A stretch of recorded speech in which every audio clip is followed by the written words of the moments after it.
1 નંગ બાફેલા બટેકાને મેશ કરી લઈશું.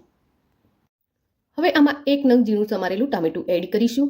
ત્યારબાદ 1 નંગ ઝીણી સમારેલી ડુંગળી એડ કરીશું. થોડા લીલા મરચાંની ઝીણા સમારી એડ કરીશું. થોડો મીઠો લીમડો આ રીતે કાપીને એડ કરીશું. અને આમાં લીલા ધાણાનું પ્રમાણ થોડું વધારે રાખીશું. અડધી ચમચી અધકચરા વાટેલા ધાણા એડ કરીશું અને અડધી ચમચી અજમો એડ કરીશું. ત્યારબાદ આમાં સારા કલર માટે આપણે અડધી ચમચી કાશ્મીરી મરચું એડ કરીશું અને સ્વાદ મુજબ અડધી ચમચી મીઠું એડ કરી લઈશું.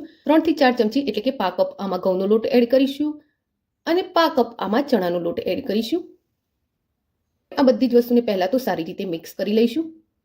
તો હાલ આપણે આમાં પાણી નથી નાખવાનું. પહેલાં બાફેલા બટેકા સાથે મસાલા અને લોટને સારી રીતે મિક્સ કરવાનું છે.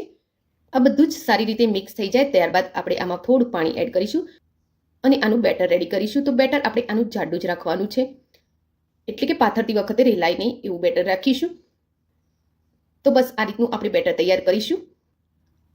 તો હવે આપણે નાસ્તો તૈયાર કરીએ. તો એના માટે મેં પેનને ગરમ કરી લીધી છે અને એમાં 2-3 ચમચી તેલ રેડી એને પેનમાં ફેલાવી લીધું છે. તો આમાંથી આપણે ચમચા વડે બેટર આમ મૂકીશું અને ચમચીથી એને સ્પ્રેડ કરી અને આ રીતે શેપ આપીશું. તો આજે આપણે ઓવલ શેપમાં નાસ્તો બનાવીશું.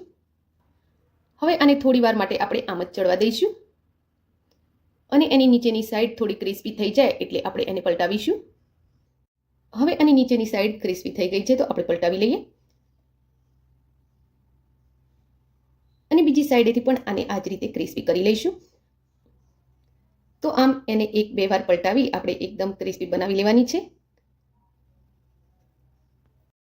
આ બેચ આપણી રેડી થઈ ગઈ છે. તો આ નાસ્તાના પીસને આપણે નીચે ઉતારી લઈશું અને આ જ રીતે બીજી બેચ પણ રેડી કરી લઈશું.